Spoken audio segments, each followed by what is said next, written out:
ya que también se menciona que alrededor de hay una pérdida de alrededor de 5 a 7 días de actividad laboral y en algunos casos incluso la paciente presenta una disminución en la calidad de vida.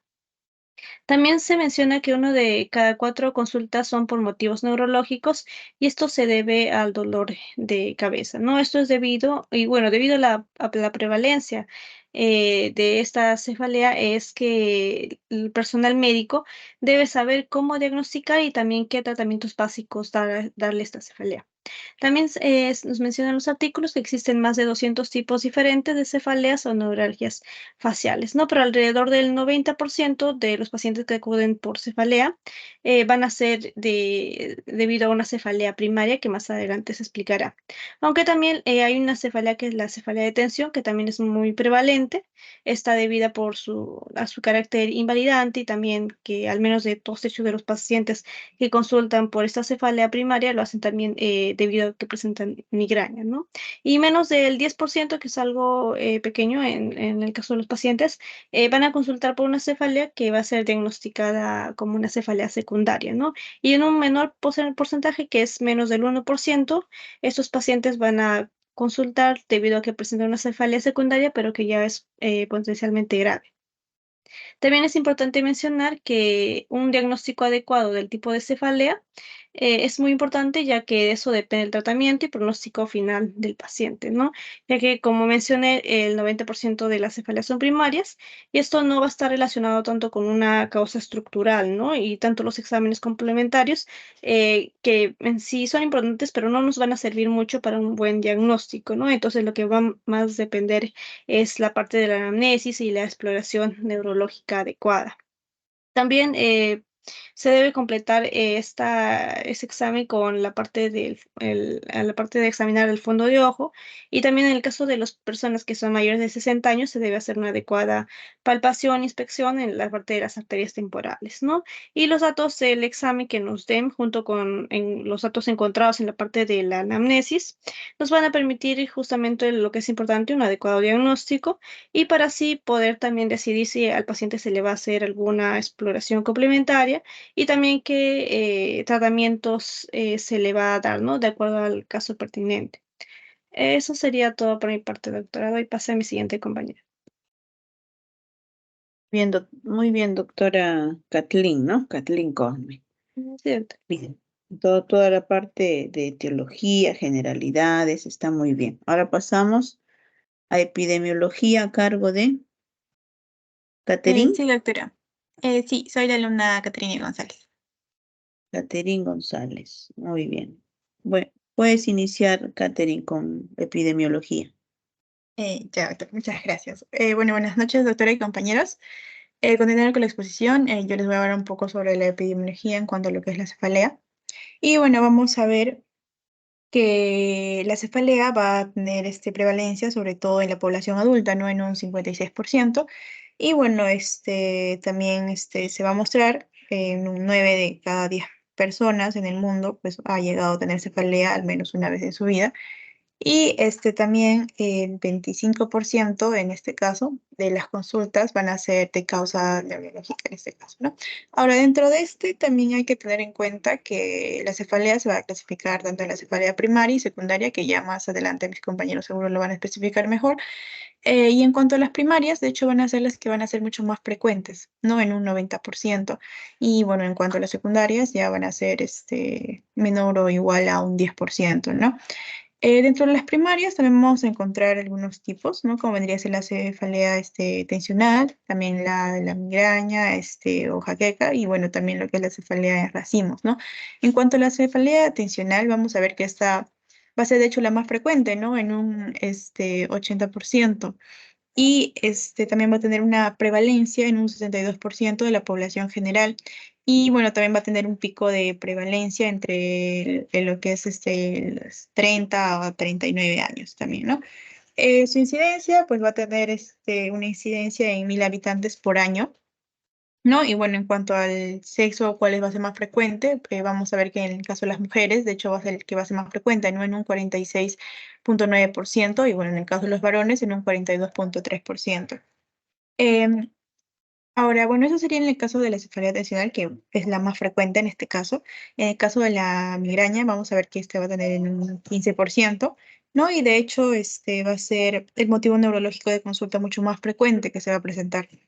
Eh, También tenemos que tener en cuenta en lo que es la migraña, que va a ser bastante importante lo que es el componente genético, ¿no? Tenemos que indagar acerca de antecedentes familiares, ¿no? Que en algún momento tal vez hayan sufrido de migraña, que probablemente también se podría presentar en el paciente, ¿no?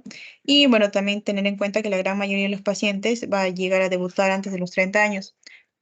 Ahora, en cuanto al sexo, bueno, vamos a ver algo similar, ¿no? Que en el caso de las mujeres van a estar liderando, ¿no? Con un 70% y en el caso de los varones con un 30%. Ahora, en cuanto a la cefalea del fascismo, de hecho, va a ser la muy menos frecuente en este caso, ¿no? Con menor o igual a un 5%, ¿no?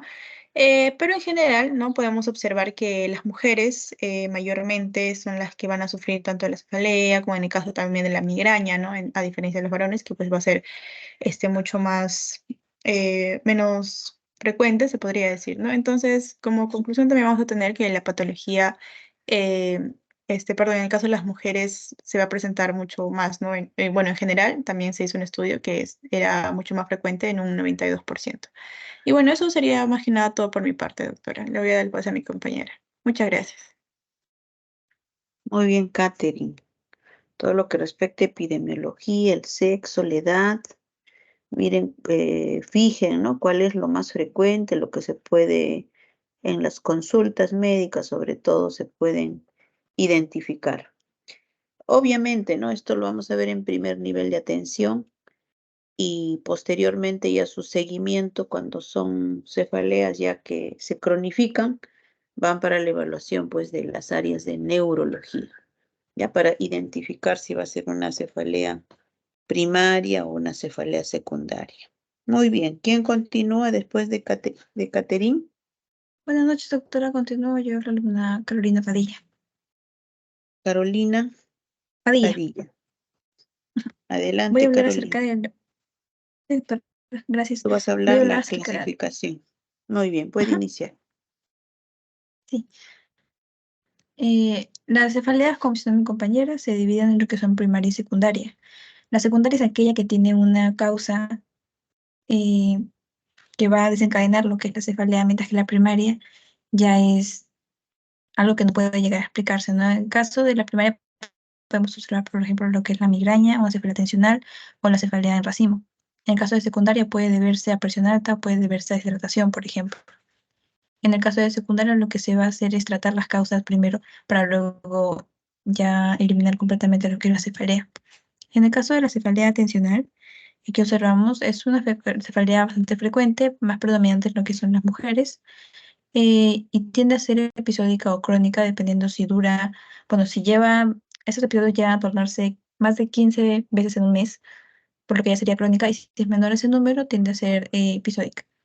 Tiende a durar de 30 minutos hasta 7 días y tiende a ser opresiva, ¿no? Se observa como en esta imagen en forma de banda, de una intensidad leve a moderada y usualmente se localiza de manera bilateral. Eh, en cuanto a la migraña, esta también es más frecuente en mujeres, pero se debe más que nada a lo que son las hormonas también, y es por eso que aquí en factores desencadenantes vamos a mencionar lo que son cambios hormonales, ciertos alimentos y bebidas, ese ejercicio. También puede tener como causa lo que es la actividad cerebral anormal y es recurrente, a menudo dura toda la vida y se caracteriza por tener episodios recurrentes, ¿no? Suele darse más que nada en personas que tienen entre 35 y 45 años, ya adultos, em, y está causada por lo que es la activación de mecanismos dentro del cerebro que van a conducir a la liberación de sustancias que van a producir inflamación, lo que va a provocar una opresión dentro del cerebro, dando paso a lo que es el dolor, al dolor de los nervios y los vasos sanguíneos que van a verse constreñidos o oprimidos. Va a tener dos subtipos clínicos principalmente, lo que es que los que presentan con aura y los que no presentan aura. El aura viene a ser una sensación que se percibe antes de que empiece una condición que afecta al cerebro. En el caso de la cefalea, o de la migraña, perdón, más que nada son lo que son las características visuales, un destello de luz o líneas en zigzag y lo que es la visión borrosa. Em, También van a ver lo que son las cefaleas trigeminototómicas, Y esta, pues, aquí se va a contar lo que es la cefalea en racimos, que hablará mi compañero próximamente. Yo me voy a enfocar en lo que son la SUNA, la hemicrania paroxística y la hemicrania continua, que varían en cuanto a la duración de los episodios, ¿no? La SUNA o SUN-CT dura segundos, la hemicrania paroxística de 12 minutos a 30 minutos y la hemicrania continua puede durar varias horas. En lo que es la hemicrania paroxística, se va a observar que presenta síntomas como lo que es el edema orbital, la congestión nasal y la inyección conjuntival o comúnmente que se conoce como que el ojo se pone rojo. Esta afecta más que nada a lo que son las mujeres, más que a los varones, y se caracteriza por ser un dolor unilateral en un solo lado de la cabeza, intenso y bastante frecuente. Generalmente se da como se puede observar en la imagen en lo que es el área ocular y también el área temporal. Y a veces se puede dar también en lo que es el área maxilar. En lo que es la hemicrania continua, se va a dar más que nada lo que son lagrimeo, tosis o caída del párpado, inyección conjuntival y congestión nasal.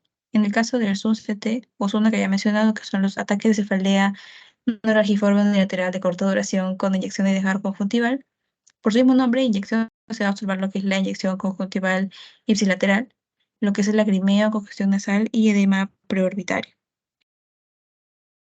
Eso es todo por mi parte, gracias.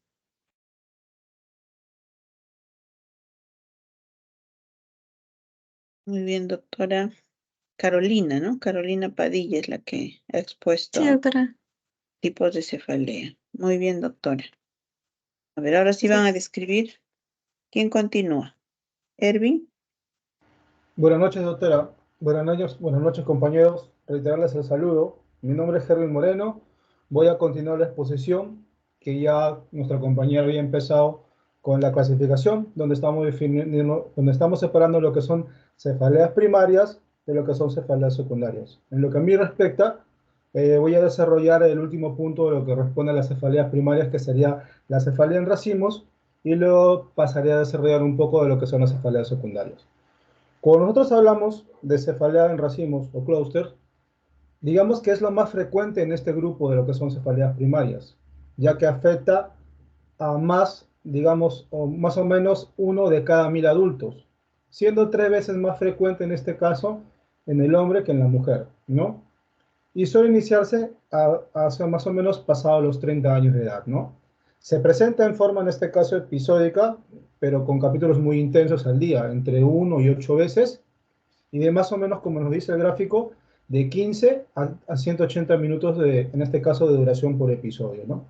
Generalmente esto se da casi diario y también aparece por las noches, ¿no?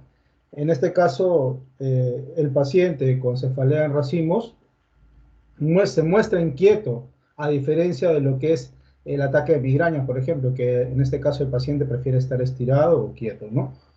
Ahora, con respecto a lo que son, en este caso, cefaleas secundarias, son aquellas cefaleas que representan, en este caso, un síntoma que se viene por otra enfermedad, como por ejemplo puede ser un tumor, una hemorragia cerebral, una enfermedad inflamatoria o cerebral, que es lo que vamos a desarrollar. Por ejemplo, en lo que corresponde a una cefalea secundaria por traumatismo, esta se debe, como lo vemos en el gráfico, por golpes en el cráneo, en este caso, o en las cervicales, ¿no? Como los que son producidos, por ejemplo, en lo más común, ¿no? Accidentes de tránsito. Estos pueden provocar, en este caso, cefaleas que puedan ser pasajeras o crónicas, dependiendo más o menos de la duración de lo que lo que es a nivel del traumatismo, ¿no? Ahora, no solo los golpes pueden provocar lo que son cefaleas por traumatismo. También hay otras causas, como por ejemplo las exposiciones que pueden provocar la entrada, por ejemplo, de cuerpos extraños en lo que es en la cabeza. En general, si queremos hablar en este caso de este tipo de cefaleas, van a aparecer conjuntamente con otros síntomas, causados por lo mismo, causados por lo que es parte del traumatismo, ¿no? Hablamos como pueden ser problemas de concentración, memoria, mareos y fatiga, ¿no? Ahora, lo que corresponde a lo que son por patología, en este caso vascular cerebral, en este tipo, digamos, de cefalea, es consecuencia de la oclusión, por ejemplo, de una arteria cerebral. Como habíamos desarrollado previamente antes, hablamos sobre un ictus isquémico o la rotura de una arteria cerebral, que puede ser una hemorragia cerebral, ¿no? O también de un aneurisma, como hemos aprendido, que corresponde a lo que es la hemorragia subaracnoidea. Ahora, también le puede estar sujetas a lo que son malformaciones arteriovenosas, ¿no? Hablamos en este caso arteriovenosas de tipo cerebral o de una trombosis de lo que son senos venosos cerebrales, ¿no? Ahora, esta cefalea puede ser intensa y se asocia a otros síntomas también neurológicos, ¿no? Ahora, en lo que corresponde, por lo que es consumo o abstinencia de sustancias, es cuando ya hay un consumo, por ejemplo, abusivo o la inhalación de ciertas sustancias, como por ejemplo la coca, ¿no? Y hablamos de la coca y no cola, ¿no? Hablamos sobre aquellas sustancias como por ejemplo son el alcohol, el monóxido de carbono, el óxido nítrico, ¿no? Aquellas personas que le encanta llevar, por ejemplo, el popper a sus raves, en este caso el óxido nítrico. Hablamos de sustancias que se pueden consumir, digamos, o se pueden adquirir de forma diaria en una tienda, como por ejemplo había mencionado lo que es el alcohol, ¿no? Todos estos tipos, digamos, entre comillas, de estas sustancias son las que producen o causan también cefalea, ¿no? En lo que corresponde a lo que es por infección, si relacionamos, por ejemplo, la sinusitis, la meningitis y la encefalitis bacteriana o víricas, estos van a, por ejemplo, generar lo que son acúmulos de pus en lo que es en el cerebro, lo que conocemos como abscesos cerebrales, ¿no? Estas cursan, por ejemplo, con cefaleas, pero casi siempre se acompañan también de fiebre, ¿no? Este es en el caso de cefaleas por infección. Cuando tocamos por el tipo de lo que son cefaleas por ansiedad o depresión, digamos que este tema ya es un poquito ya más hondo, ¿no? Es un tema amplio, pero el cual podríamos relacionarlo, por ejemplo, cuando es por ansiedad o por depresión y no se cumplen, por ejemplo, criterios que tengan que ver con cefaleas que anteriormente hemos descrito, este, estas se descartan con otras cefaleas que puedan ser secundarias y que tengan una patología, en este caso psiquiátrica, ¿no? En ocasiones, por ejemplo, se puede atribuir a cefaleas que puedan darse por ansiedad, por depresión, y si hay una relación, digamos, que sea temporal y se puede identificar con estos fenómenos, es donde entran en esta clasificación, ¿no? Y para cerrar esto de las cefaleas secundarias, tenemos las que son por hipotensión del líquido cefalorraquídeo, en este caso cefalorraquídeo cerebral, donde el dolor de cabeza típicamente va a aparecer cuando la persona en este caso se pone de pie, ¿no? Hablamos de una posición de bipedestación. Y entonces empieza, digamos, por la nuca, luego se extiende a lo que es toda la cabeza y va a estar acompañado de zumbido a lo que es a altura del oído, ¿no? Van a ser zumbidos que aparecen y desaparecen, ¿no? En este caso, a los pocos minutos de que esta persona pueda llegar a recostarse o algo, va a sentir estos episodios, ¿no? De zumbidos, ¿no? Y esto generalmente se relaciona a una pérdida de líquido cefalorraquídeo, ¿no? Y eso es lo que corresponde a lo que son cefaleas secundarias. Muchísimas gracias. Pasamos con fisiopatología. Muy bien, doctor Erwin Moreno. Gracias por su presentación. ¿Quién continúa con fisiopatología del dolor de la cefalea? ¿Qué tal, doctora? Buenas noches. Soy la alumna Keila. Keila Bexabeth, Coya Palomino. Ya. Entonces, vamos a continuar con lo que es la fisiopatología, ¿sí? Mis compañeros ya han hablado sobre lo que es la migraña, la cefalea tensional, pero vamos a ver el motivo por el cual suceden los signos y síntomas. En este caso, la migraña podría decirse que está considerada, bueno, el desarrollo de la migraña está considerada en 3 fases. La primera fase, perdón, es la génesis troncoencefálica, en la que participan lo que son los núcleos dorsales del RAFE y el locus coeruleus. Ahora, estos dos núcleos van a participar en lo que es la fase del pródromos, lo que significa que va a evidenciarse en el paciente como la sensación de fatiga y también de irritabilidad. También adicional a esto, la clásica sensación de cefalea, el dolor de cabeza. Como segunda fase, vamos a tener lo que es una depresión cortical propagada, que es en realidad una onda de despolarización neuronal y glial con cambios en el calibre vascular y el flujo sanguíneo. Esta es una fase inicial de lo que va a ser una hiperemia cortical. Después de unos minutos iniciado esta fase, va a seguir lo que es una hipoperfusión más prolongada y eso es lo que va a justificar lo que es la focalidad de la migraña con aura. Bueno, mis compañeros también ya mencionaron que la migraña tiene, se puede decir, dos tipos, lo que es la migraña con aura y lo que es la migraña sin aura. Ahora, como tercera fase vamos a tener lo que es la activación de neuronas del núcleo caudal del trigémino.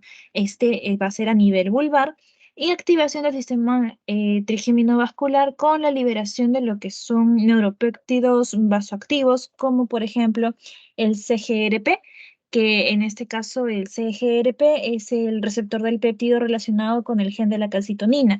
Y este, bueno, es bastante importante en lo que es la génesis del dolor. Ahora, entendiendo esta parte de lo que es la migraña, vamos a ver lo que es, bueno, ambos tipos de migraña, que es la migraña sin aura y la migraña con aura. En este caso, bueno, la migraña sin aura, más que nada lo expliqué en la anterior diapositiva, va a ser causada por una modificación en lo que es la pared vascular. Generalmente van a haber una liberación de algógenas como, bueno, serotonina, histamina, la bradicinina y lo que son las prostaglandinas, lo que va a provocar la sensación del dolor. Además, también va a haber una especie de inflamación estéril que también va a ser causa para que el paciente tenga sensación de dolor. Va a transmitir señales que son nociceptivas al sistema nervioso central y generalmente, bueno, va a verse o se va a sentir como un dolor en la zona periorbital y generalmente en una zona de la cabeza. Ahora, la migraña con aura, esta va a ser, disculpe, ¿se puede escuchar? ¿Se puede escuchar? Sí, te escucho. Ah, ya. Ok, gracias. Como seguía diciendo, en la migraña con aura se va a presentar lo que es el fenómeno de spreading depression cortical, que va a ser el mecanismo patogénico para esta migraña con aura. En este caso, hay dos puntos a tratar en base a un estudio del flujo hemático regional cerebral. Primero, son lo clásico, los síntomas visuales del aura, que se va a ocasionar por una oligoemia que va a ser correspondiente a la región occipital contralateral a la localización del aura en el campo visual. Y lo otro es la hipoperfusión que va a difundir por la corteza cerebral en sentido postero-anterior a una velocidad de 2 a 3 milímetros por minuto. Hay que recordar siempre cuáles son los síntomas y signos de una migraña con aura y migraña sin aura, y de acuerdo a esto vamos a identificar también la fisiopatología de ambos. Ahora, vamos a ver lo que es la cefalea atencional. Generalmente el dolor va a ser ubicado en esta zona. Vamos a tener, como generalmente se tiene en las cefaleas, una dilatación de los vasos meningios intracraneales. Va a haber también una liberación de neuropéptidos vasoactivos y también, obviamente, va a haber impulsos de dolor. En caso de la dilatación de los vasos meningios, estos van a activarse por las raíces nerviosas trigeminales tensionales perivasculares.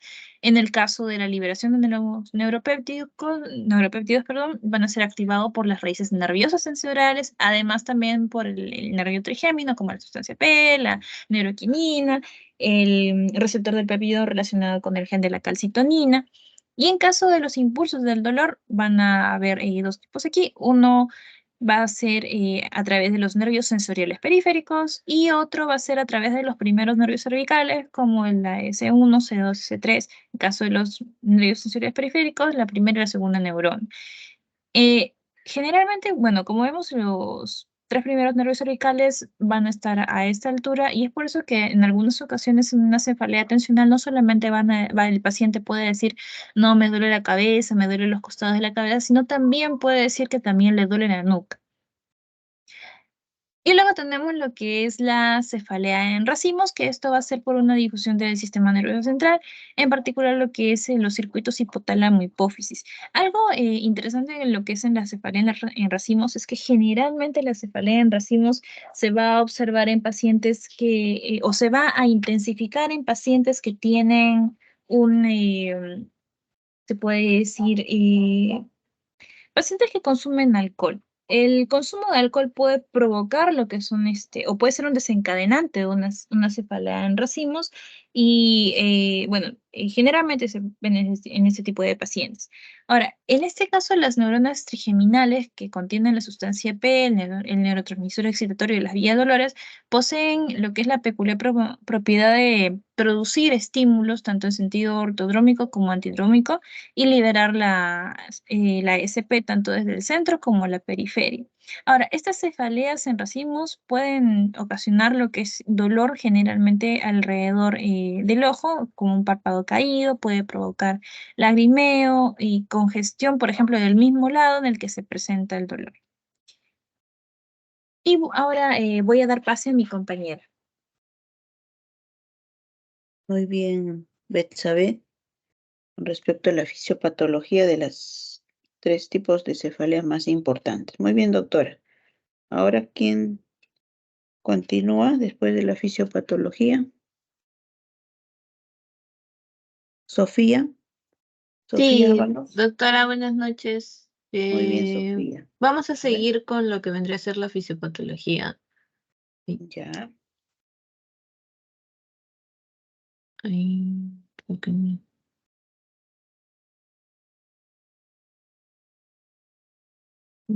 ¿Tú? Ya, ahora sí.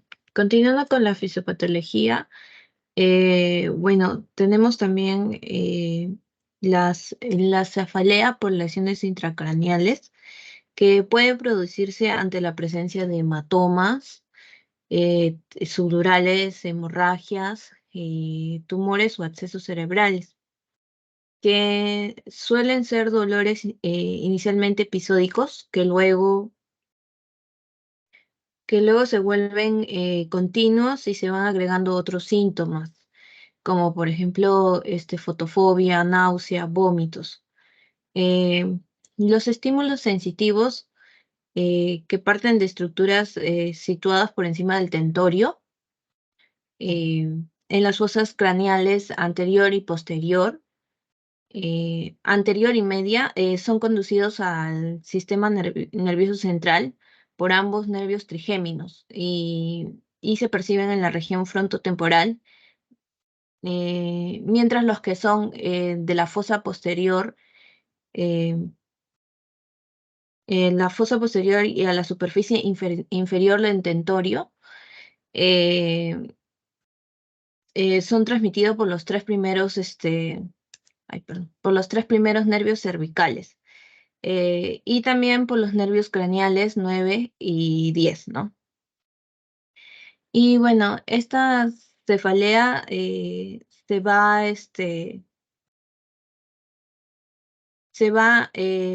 un dolor que puede empeorar al despertarse. Luego tenemos otro tipo de cefalea que es la cefalea post punción lumbar. Como sabemos, la técnica de punción lumbar se coloca al paciente en una posición fetal o sentado y se inserta la aguja entre L3, L4 o L4 o L5. ¿Cuándo se va a dar una cefalea post-punción lumbar, como lo dice el nombre? Post-punción, o sea que se puede dar, que es una cefalea que va a aparecer después de una punción, aproximadamente entre 2 a 12 días, que es de carácter pulsátil o continuo, tiene una localización occipito frontal o difusa. El dolor va a aumentar cuando se encuentra sentado o se pone de pie y va a disminuir el dolor cuando el paciente se pone de forma cúbito supino o de prono. Y bueno, esta cefalea postpunción lumbar puede estar acompañado de otros síntomas como náusea y vómitos, más que todo en casos que son más intensos. Y esta cefalea es una complicación de esta punción lumbar, ¿no? ya que está atribuida a una pérdida de líquido cefalorraquídeo, ¿no? Por este orificio de la punción que realizamos. Tenemos también a la cefalea postraumática, que se asemeja a una cefalea tensional y más que todo se da dentro del síndrome postraumático como ansiedad, cambios de personalidad, déficit de memoria, déficit en la concentración, también insomnio, irritabilidad, ¿no? Y puede asociarse también en casos graves, ¿no? A náuseas y a vómitos. Y tenemos la neuralgia del trigémino, que es una afección unilateral de la cara que va a estar caracterizado por acceso de dolores muy breves, que son de segundos a menos de 2 minutos, de tipo fulgurante, quemante o empuntado, muy intenso, limitados a la distribución de una o más ramas del nervio trigémino, más que todo el primero, el segundo y el tercer nervio trigémino. Como sabemos, el primero es el nervio oftálmico, que va a conducir la información sensitiva. Tenemos al maxilar, que conduce la información sensitiva también, y lo que vendría a ser el mandibular, que conduce la información sensitiva del labio. Es más frecuente en mujeres, más que todo aproximadamente a los 50 años. Y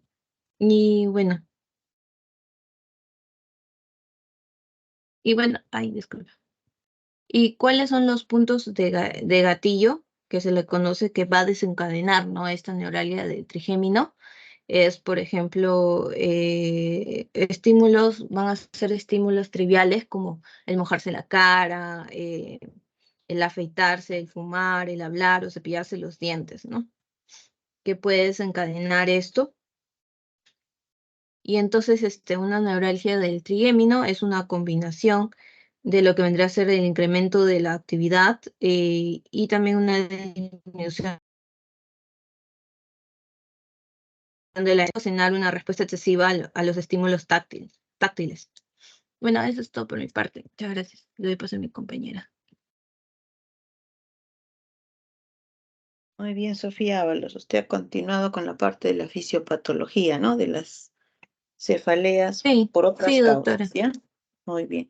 Sí, Que por eso también es importante, ¿no?, que se mencione toda vez de que nuestros procedimientos, también como la punción lumbar, podrían, ¿no?, generar también un dolor o un dolor de cabeza o una cefalea, y ya están explicando cómo es el mecanismo. Muy bien, continuamos. ¿Quién es el séptimo participante que empieza con la parte semiológica? Luz Quispe. Buenas noches, doctora. Sí, Puede voy a iniciar, continuar con doctora. semiología. Gracias, doctora.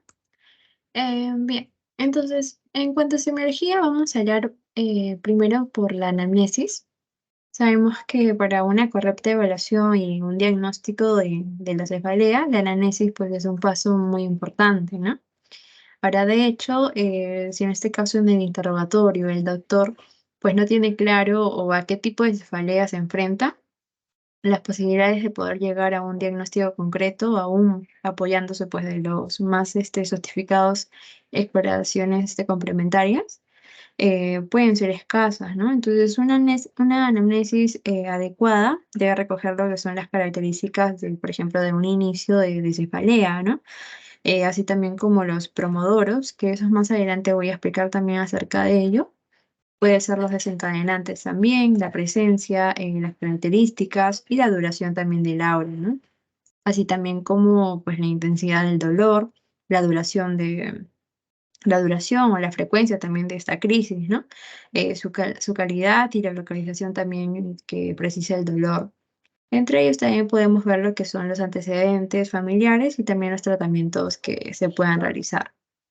Y bueno, en este caso, cuando el paciente ingresa al consultorio y nos indica que tiene un dolor de cabeza, cefalea, preguntarle, ¿no? Lo primero que tenemos que hacer es preguntarle, ¿cuándo empezó el dolor? ¿Cómo lo describiría? ¿Cómo se ha iniciado el dolor? y hay algo que alivie el dolor o hay algo con el que agrave más el dolor. Y ahora, aparte de cefalea, ¿qué otros síntomas también pueda tener, no? Justamente esta tabla nos explica acerca de eso, de, por ejemplo, de la edad de inicio. En este caso, cuando preguntamos al paciente cuándo empezaba el dolor, él nos indicó que lleva ya unos días. Ahora, con esto lleva ya unos días, nosotros podemos, bueno, deducir que probablemente puede ser un dolor de nueva aparición, ¿no? Pese a que no nos ha dicho cuántos días tiene ese dolor. Si en este caso el paciente pudiera tener, o bueno, tiene un dolor de más de 15 días, o ya meses, por decirlo así, ya se podría deducir que es una cefalea crónica, ¿no? En el modo de inicio podemos ver o podemos clasificarlo tanto en un agudo, subagudo o crónico. El patrón temporal puede ser de duración y frecuencia de la crisis. La localización del dolor puede ser hemicraneal, holocraneal, facial o occipital. Los síntomas acompañantes puede ser cefalea con náuseas, vómitos, fonofobia, fotofobia, empeoramiento o conectividad física y también una sintomatología autonómica. Ahora, ¿qué otros síntomas que preceden a acompañar el dolor? Puede ser pues una visión borrosa, ¿no? Una pérdida de visión o una parestesia, así también como la fotopsia. Y las características del dolor puede ser pulsátil. En este caso, cuando le preguntamos cómo lo describiría, nos indicó que es una presión continua. Entonces puede ser también pulsátil, opresivo, ¿no? Opresivo, urente, punzante o como una descarga eléctrica. En cuanto a antecedentes de cefalea previa, como ya le indiqué, puede ser personales o familiares. Precipitantes y agravantes puede ser el alcohol, los alimentos, el sueño y la menstruación. Y el tratamiento, pues fármacos y dosis consumidos previamente, ¿no? Y también una respuesta terapéutica. Y bueno, estas son algunas preguntas también que se le puede hacer al paciente, ¿no? ¿Cuánto tiempo hace que tiene en la cabeza del dolor? ¿En qué frecuencia aparece el dolor? ¿El dolor aparece de forma brusca o progresiva? Si existe algún desencadenante al dolor y también siempre es el mismo tipo de dolor o existe otros diferentes tipos de dolor que pueda tener y cuánto tiempo dura, ¿no? Eh, bien, entonces para hacer la exploración física, para una exploración física del paciente, vamos a ver o vamos a detallar acá lo que son el examen general y el examen neurológico, ¿no? Que estos dos van a ser complementos indispensables para una anamnesis correcta. Ahora, los objetivos básicos de la exploración, por un lado, vamos a tener que identificar las alteraciones generales o también llamadas sistemáticas, que pues orienta a un diagnóstico pues específico, ¿no? Y por otro, vamos a verificar la normalidad del examen neurológico, en este caso de las cefaleas primarias, ¿no? Vamos a detectar lo que es un hallazgo que pues sugiera, en este caso, la cefalea pueda tener un origen secundario. En cuanto al examen general, eh, de hecho, nos da datos muy valiosos. Entre ellos, pues, darnos cuenta de lo que son los signos vitales, ¿no? Que es la presión, la temperatura, la frecuencia cardíaca, ¿no? Ya que, pues, nos orienta hacia ciertas enfermedades sistemáticas, como por ejemplo, tenemos en este caso la arteritis temporal o la meningitis también. En el examen neurológico, bueno, este examen ya es un tanto completo y debe incluir pues un estudio del fondo de ojo. Acá podemos ver también la presencia del papiledema, que puede ser el único signo que nos oriente hacia un proceso expansivo, o también a un cuadro pues pseudotumor cerebral, ¿no? Como por ejemplo lo conocemos también como una hipertensión endocrinal benigna. Y acá también vamos a hacer la exploración de los pares craneales, especialmente los oculomotores y de los campos visuales también, que es un punto también esencial en ello. Y finalmente también podemos hacer un descarte de focalidad motora, ¿no? Como es explorar los reflejos tendinosos, el reflejo de Babinski, la claudicación de las extremidades. Podemos hacerlo también la sensibilidad, ¿no? Tanto superficial y profunda. Y ya por último tenemos el cerebro vestibular, ¿no? Que ahí es donde vamos a valorar lo que es la prueba de Romberg o la coordinación o si en caso ver también si el paciente tiene ataxia. Bien, Entonces, en las manifestaciones clínicas, en cuanto al síntoma, vamos a ver que el diagnóstico, de hecho, de la migraña, hoy por hoy, pues es puramente clínico, ¿no? Y la forma más habitual de la migraña, pues es denominada como una migraña sin aura. Ahora, entonces, en la migraña, vamos a ver que es una entidad, pues, crónica y episódica, ya que muchas veces va a ser precipitada por desencadenantes diversos. En ellos, pues se va a manifestar como un crisis o ataques. Ahora, en estos crisis de ataques van a ser muy característicos en las 2 primeras décadas de la vida, nunca por encima de los 50 años, ¿no? Que entre varias crisis al año y entre varias por semana, por ejemplo, si bien un paciente con migraña es, bueno, migrañoso típico, ¿no? Sufre una crisis cada 2 meses o también puede sufrir crisis por semana. Y bueno, la crisis de migraña se va a componer en 3 fases, ¿no? En 3 fases principales que van a ser bien diferenciadas, que vamos a tener acá el promodoro, el aura y la cefalea. Y bueno, en este caso los promodoros van a preceder al resto de los síntomas de migraña, ¿no? Que este promodoro va a ser entre pocas horas y un máximo también de 2 días. Ahora, más de un tercio de los pacientes con migraña van a referir que tienen este síntoma, ¿no? Que es el promodrómicos. Que promodrómicos van a ser tanto inhibitorios o excitatorios, que en cuanto a los inhibitorios puede ser como característica tener la lentitud mental, la astenia o la anorexia. Y en cuanto a los excitatorios, pueden tener características como la irritabilidad, la sensación de euforia, la bostezos o el avidez. Eh, y bueno, también acá ver que un tercio de los pacientes con migraña van a experimentar ocasionalmente lo que es el aura, ¿no? Que, bueno, esto va a ser una sintomatología pues transitoria focal inmediatamente pues antes del dolor y van a coincidir con su aparición, ¿no? En este caso, bueno, los criterios de diagnóstico de este aura migrañoso van a ser recientemente revisados, que no podemos indicar acá en esta tabla, que los criterios diagnósticos de la migraña con una aura típica puede ser, por ejemplo, al menos de 2 crisis que cumplen los criterios de BC, que acá nos indica en el B, nos indican síntomas de aura totalmente reversibles, que en ello tenemos lo que son los visuales, los sensitivos, el habla o lenguaje, los motores, el troncoencéfalo y los retinianos. En la C vamos a tener características de este diagnóstico de migraña de aura típico, ¿no? Que como primero tenemos una progresión gradual de al menos de uno de los 2 síntomas del aura, y cada síntoma individual pues del aura tiene la duración de 5 y 60 minutos, ¿no? En ellos también el síntoma puede ser unilateral y puede ser positivo. El aura se va a acompañar o sigue antes de los 60 minutos se puede acompañar con cefalea, ¿no? Y por último, puede tener sin mejor explicación por otro diagnóstico.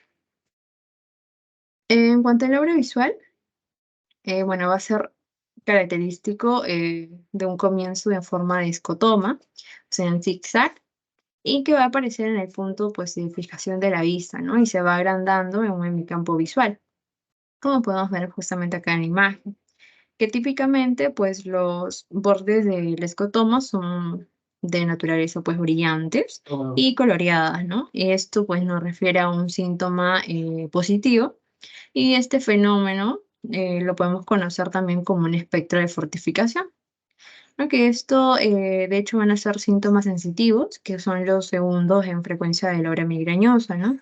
Y se calcula que el 30 al 40% de las auras van a cursar con sintomatología sensitiva, ¿no? Y una forma también de parestesia, que es conocida también como cheiro orales, de instalación progresiva en minutos. Ahora, como nota, tenemos que muchos pacientes con migraña van a sufrir la fase de cefalea y síntomas asociados, que también es denominado como migraña sin aura. Que la duración también del dolor de la crisis de migraña va a oscilar entre 4 y 72 horas y el dolor es puramente micraneal, ¿no? Se da en los 50% de los casos y la mayoría de los pacientes van a referir que tienen un dolor bilateral. Y el dolor siempre va a ser, o bueno, es referido como un pulsátil y es agravado también por la luz, los ruidos y también los movimientos. Bien, doctor, eso sería todo por mi parte. Ahora le doy pase a mi compañero. Muchas gracias. Muy bien, doctora Luz Quispe. A ver, continuamos.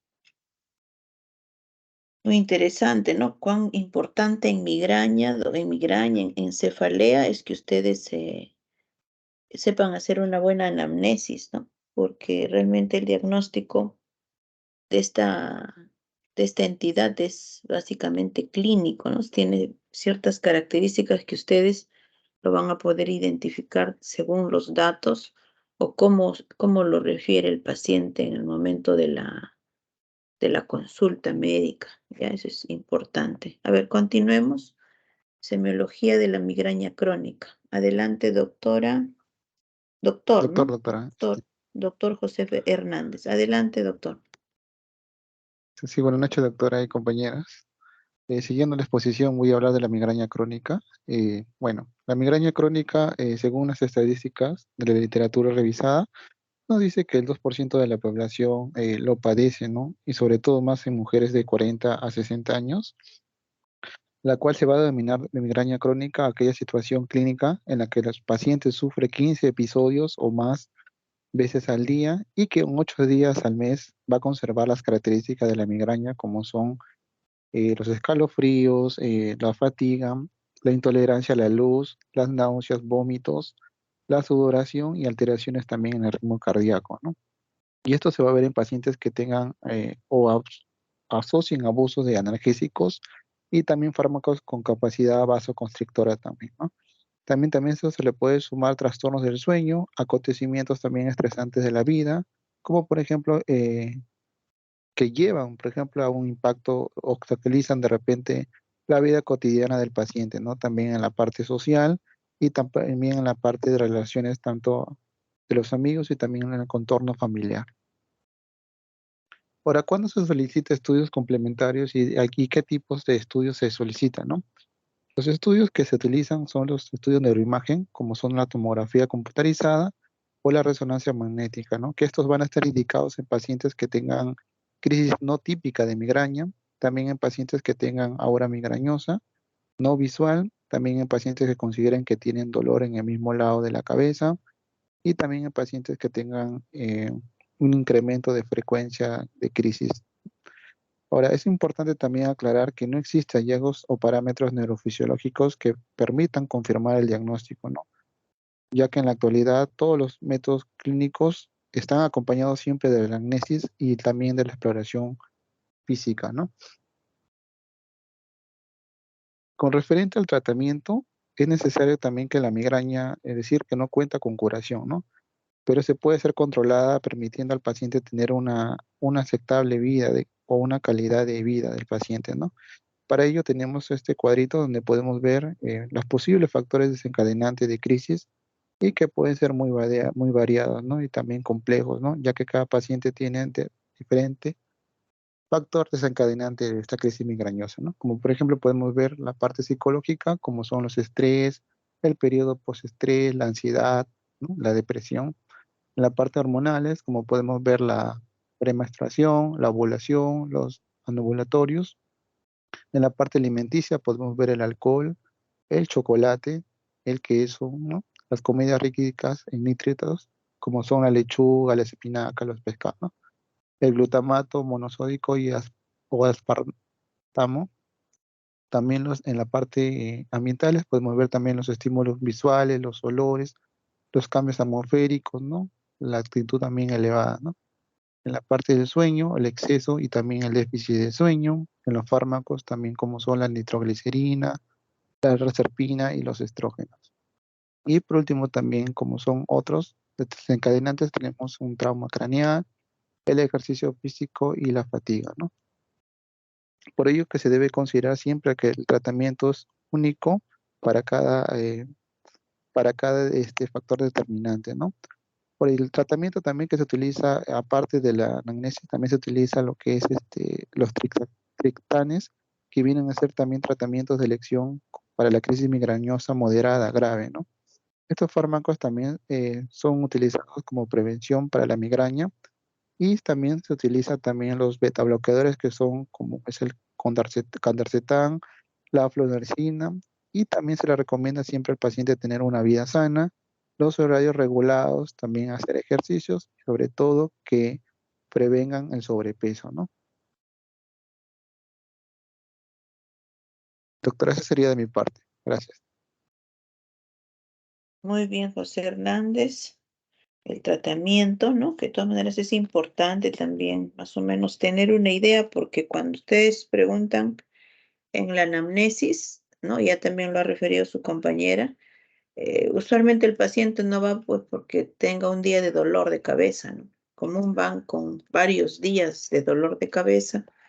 Ellos han intentado a su manera, a veces ahí entra también mucho la automedicación, tratan de atenuar el dolor, pero cuando el dolor, a pesar del tratamiento que a veces uno mismo instaura, no remite, es que los pacientes ya recién concurren a veces y buscan ayuda del médico, ¿no? Entonces, el conocer, ¿no? Más o menos algunos fármacos también les va a permitir a ustedes que, sobre todo, que este dolor de cabeza pues, ya tiene una larga data, ¿no? Muy bien, continuamos con tratamiento. ¿Quién continúa la exposición? Anabel. Sí, buenas noches, Anabel doctora. Saldarriaga, buenas noches. Sí. Continúe, doctora. Ya, doctora. Bueno, buenas noches, doctor y compañeros. Soy Anabel Santarriaga y junto con mi compañera María Sarria vamos a hablar sobre el tratamiento. El tratamiento en sí va a depender mucho de la etiología, ¿no? Por ejemplo, si estamos hablando de una cefalea tensional, una cefalea en racimo, por ejemplo, y vamos a hablar de un tratamiento sintomático y de uno profiláctico también, uno preventivo.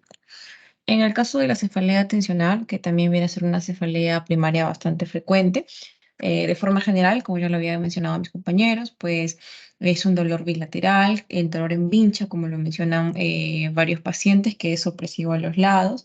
Con respecto a la intensidad, pues suele ser de leve a moderado, que empeora durante el día y generalmente no está acompañado de fotofobia, aunque sí lo puede estar, o también de sonofobia, pero no de ambas, ¿no? Y no está acompañado de náuseas ni de vómitos. La cefalea tensional se produce debido a que hay una contractura muscular, ¿no? Los músculos van a estar tensos. Puede ser, por ejemplo, debido a un trauma, como, por ejemplo, después de hacer ejercicios o dormir en mala posición, o tal vez también una causa psicógena, ¿no? Asociado a ansiedad o depresión, por ejemplo, que pues va a causar esta tensión en los músculos y eso va a terminar ocasionando la cefalea tensional. Entonces, en base a ello es que se da el tratamiento, ¿no? El tratamiento sintomático se trata con AINES.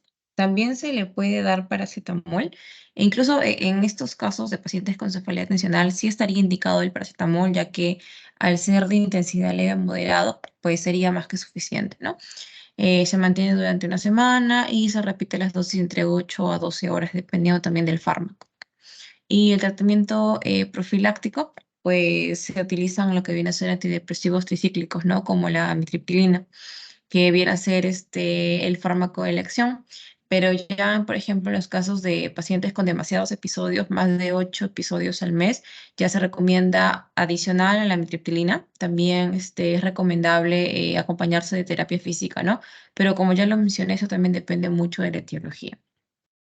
Otro tipo de cefalea primaria también bastante frecuente viene a ser la cefalea de Horton, también denominada cefalea en racimos o antiguamente conocida como la cefalea histaminérgica de Horton, ¿no? Se le llamaba así porque pues se creía que tenía un componente de histamina, pero bueno, actualmente se sabe que no es así, ¿no?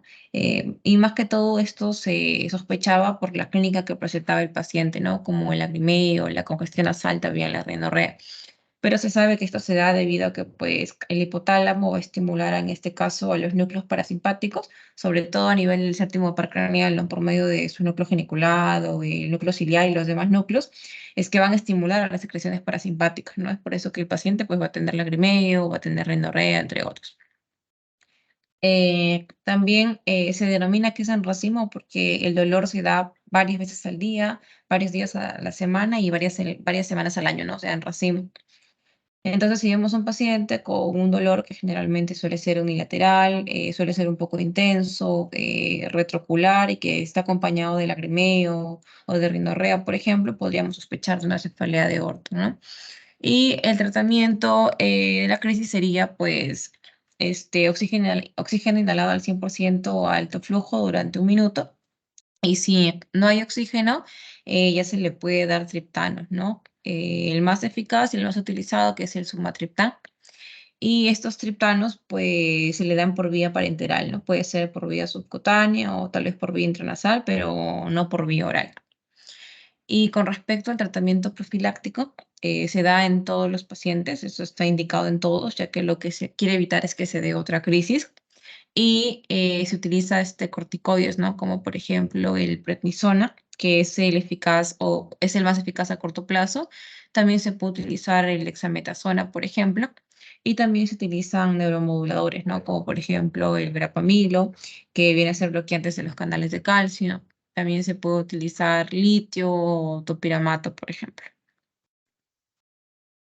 Eso sería todo por mi parte, doctora. Mi compañera va a terminar hablando sobre el tratamiento de la migraña. Muy bien, Anabel. Muchas gracias por su participación. Ahora pasamos con la alumna María Sarria, doctora. María Sarre. Adelante, doctora. Bueno, terminando y hablando del tratamiento de la migraña, vamos a ver que esta en sí va a ser la segunda causa, ¿no? De cefalea. Bueno, acá vamos a ver según el tipo. Acá cuando es la crisis en sí va a ser indicado cuando la intensidad de esta cefalea va a ser suficiente para alterar estas actividades diarias que tenemos, ¿no? En cuanto a una cefalea leve, se recomiendan los AINES y se puede mantener el uso por 1 semana y repetir las dosis cada 8 a 12 horas. Usualmente se usa, por ejemplo, el ácido acetilsalicílico en una dosis de 500 a 100 miligramos por vía oral. También el naproxeno sódico de 550 a 1100 miligramos por vía oral también. Y el ibuprofeno, ¿no? Estos son los más usualmente utilizados. En cuanto a la cefalea moderada e intensa, vamos a ver que se usan los triptanes, la ergotamina y ciertos neurolépticos. En los triptanes vamos a ver que más que todo se usan debido a su efecto vasoconstrictor. Entre ellos tenemos el sumatriptán, el noratriptán, solmitriptán y rizatriptán. Estos más que todo se van a usar lo que sería el sumatriptán y el rizatriptán. Sin embargo, estos también van a tener ciertas contraindicaciones, como serían en enfermedades coronarias o cerebrovasculares, en pacientes con hipertensión no controlada, o si tienen alguna arteriopatía periférica, ¿no? O la enfermedad de Raynaud, o una insuficiencia hepática o renal, y también si es que están en embarazo o dando lactancia. En el caso de la ergotamina, ya no es recomendable usar esto, antes se usaba más, debido a que tiene un efecto rebote y también efectos secundarios, ¿no? Este efecto rebote se conoce como la cefalea ergotamina dependiente, es decir, cuando usualmente se usaba se daba este medicamento, luego al momento de que se quitaba el medicamento, justamente producía cefalea. En el caso de los neurolépticos, se usan lo que sería la clorpramazina o el prochlorperacina. Ahora, en el caso del tratamiento profiláctico, la indicación es que se da ante las crisis que ocurren más de 2 o 3 veces al mes y se consideran eficaces cuando reducen al menos el 50% de la frecuencia o severidad de estos episodios, ¿no? Los fármacos que se usan son los betabloqueantes, son más que todos los de primera elección si es que no hay una contraindicación. Y en el característico es el propanolol, que es de 40 a 160 miligramos por día. En el caso también se puede usar antagonistas de calcio como la flunaricina y el beparamilo, o la amitriptilina en una dosis de 25 a 75 miligramos por día, y va a ser una dosis única por las noches, ¿no? Y va a ser en sí la primera elección cuando hay presencia de pacientes que tienen abusos a ciertos analgésicos o también presentan cefalea mixta. Y también se pueden usar los antiepilépticos cuando más que todo hay una contraindicación de los beta bloqueantes, que era la primera elección. Y en estos tenemos al topiramato de 50 a 200 miligramos por día y el ácido valproico de 300 a 1500 miligramos por día. En el caso de una cefalea crónica, que como ya se había mencionado, es cuando hay más de 15 días de dolor al mes. Acá también se puede usar los antiepilépticos como el topiramato o el ácido valproico, pero también se usa lo que es la toxina botulínica. Y Eso sería todo, doctora, por nuestro seminario. Muy bien, doctora María. Con usted está culminando la parte del tratamiento. Era importante de todas maneras, ¿no? Que también toquen esta parte del manejo, ¿no? Porque como les estaba refiriendo, ustedes que van a tener oportunidades de rotar también en centros de primer nivel de atención, eh, a través, ¿no? De los datos que ustedes puedan eh, alcanzar gracias a la anamnesis y a y a un interrogatorio pues muy pormenorizado, ¿no? De los antecedentes del paciente, de repente incluso introducirse un poco también a la parte emocional conductual, ¿no? Porque en sí el dolor, doctores, es una sensación subjetiva, ¿no? O sea, si bien es cierto, tenemos algunos instrumentos de medida, como es la escala analógica visual, para poder más o menos tener una idea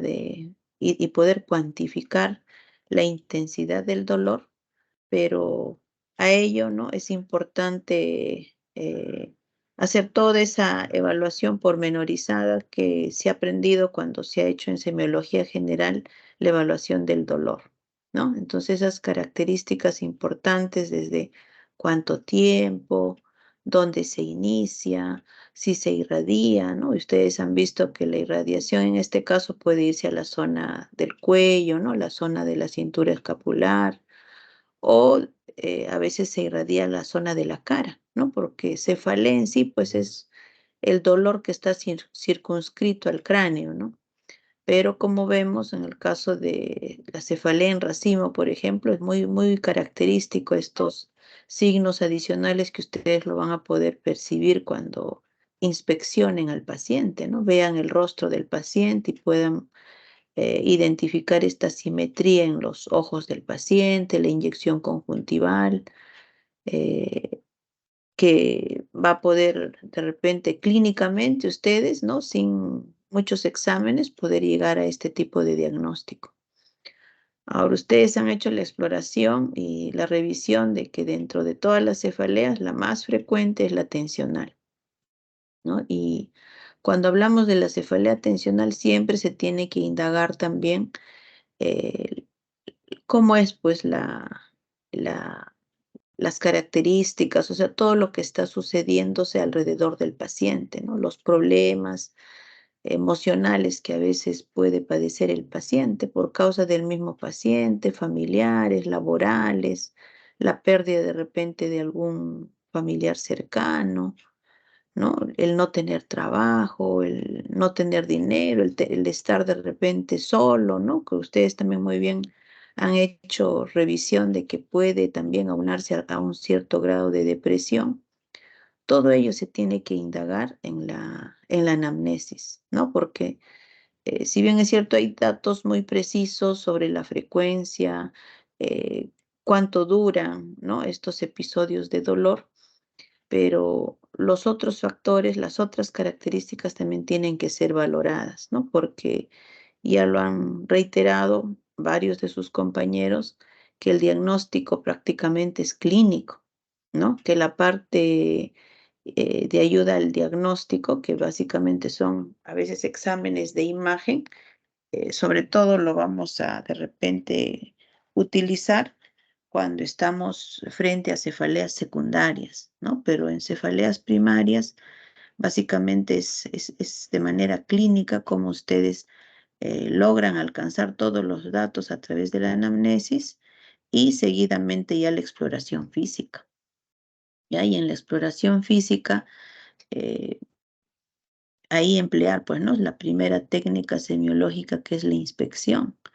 El médico tiene que ser muy observador, ¿no? Desde el momento en el que ingresa el paciente, ¿no? Cómo vemos que ingresa. Hay pacientes a veces en la consulta que están ansiosos o son muy verborreicos o de repente exageran también de repente el síntoma que tienen, ¿no?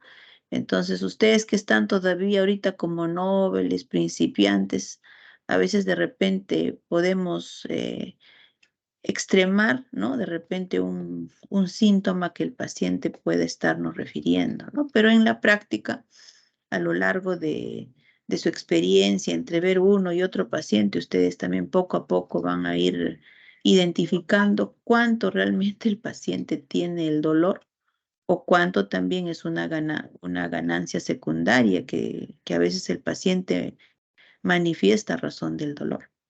¿Ya? Entonces, para el médico siempre va a ser esa curiosidad, ¿no? Y que lo van a ir ganando poco a poco con el tiempo, ¿no? Yo me acuerdo cuando fui también alumna como ustedes, o sea, el solo ver a un paciente ya me desesperaba, ¿no? Porque pensé que ese dolor de verdad era tan intenso, pero a veces el paciente puede decirte, doctora, me duele como 8, como 9, pero para eso está nuestra inspección, ¿no? Realmente un paciente que está con 8, 9 de dolor, que es un dolor intenso, tú lo puedes ver calmado al expresarse, por ejemplo. Entonces tiene que haber cierta coherencia, ¿no? Por eso es que al paciente, incluso en el momento de la anamnesis, ustedes tienen que de repente hacer que se suelte un poco, tocar otros temas, para que realmente ustedes puedan identificar en su real dimensión si es tanto el dolor, ¿no? que siente, o de repente, repito, puede ser también una ganancia secundaria del paciente. En el área que estoy yo trabajando, con sinceridad, no vemos así causas de cefaleas crónicas, ¿no? Por ahí uno que otro paciente lo manifiesta, pero no tanto porque en el área de rehabilitación lo vamos a manejar, pero sí vemos los otros tipos de dolor, ¿no? Por ejemplo, lumbalgias, cervicalgias, hombros dolorosos, ¿no? Que también igual son áreas donde se puede generar un dolor de repente de tipo nociceptivo, un dolor de tipo neuropático. Y vemos, ¿no? Que a veces hay cierta de repente exageración en el caso de algunos pacientes, porque bueno, en mi área lo hacen a veces porque quieren seguir en las terapias, ¿no? Entonces, esas cosas tenemos que ir aprendiéndolos poquito a poquito, ir manejando, ¿no? Porque si yo simplemente veo que el paciente no, de verdad debe tener mucho dolor, si es que es un paciente crónico con mucho dolor, yo ya no me desespero, porque ese paciente por mucho tiempo ya tiene su dolor.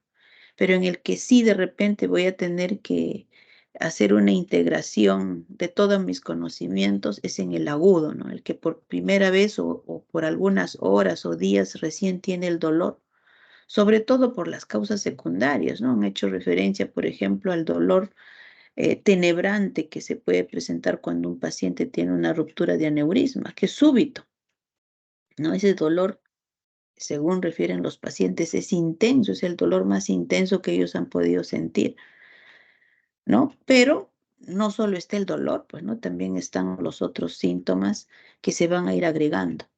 En cambio, en las cefaleas, no, el paciente va a hablar y va a hablar y va a hablar y les va a explicar, ¿no? Cómo siente el dolor, cómo se irradia, les va a comentar cómo inicia, si de repente tiene aura, no tiene aura, el dolor, o los signos prodrómicos que también ha hecho mención una de sus compañeras, ¿no?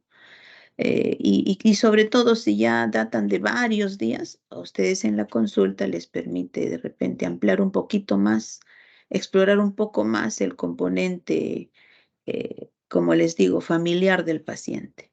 ¿Ya? O sea, no pensemos que ella tiene un alto dolor de frente a la medicación, ¿no? Por eso es que incluso cuando ustedes a veces revisan causas de cefalea, si bien es cierto, la parte farmacológica es importante, ¿no? Porque para eso están hechos los fármacos, cuyo mecanismo de acción es disminuir el dolor, pero a veces si la causa, el área generadora de dolor no se trata, ¿no? Entonces este medicamento solo va a tener su tiempo de alivio del dolor y nuevamente el paciente va a referir el dolor en la misma intensidad.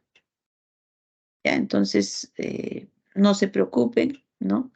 El tiempo, su experiencia, cuando tengan oportunidad de ver a algún paciente con cefalea, pues habrá que ser, ¿no? De repente un poquito más acuciosos en estos detalles que el día de hoy, que es el curso de semiología, ustedes tienen que ponerle bastante énfasis, ¿no? No olvidarse de su Alicia, que para este caso es muy, muy importante aplicarlo, los ayuda a ordenarse y por lo menos los va ayudando también a clasificar si es un dolor agudo, moderado, severo, o si es un dolor leve, moderado, severo, o si es un dolor por el tiempo agudo, subagudo o crónico.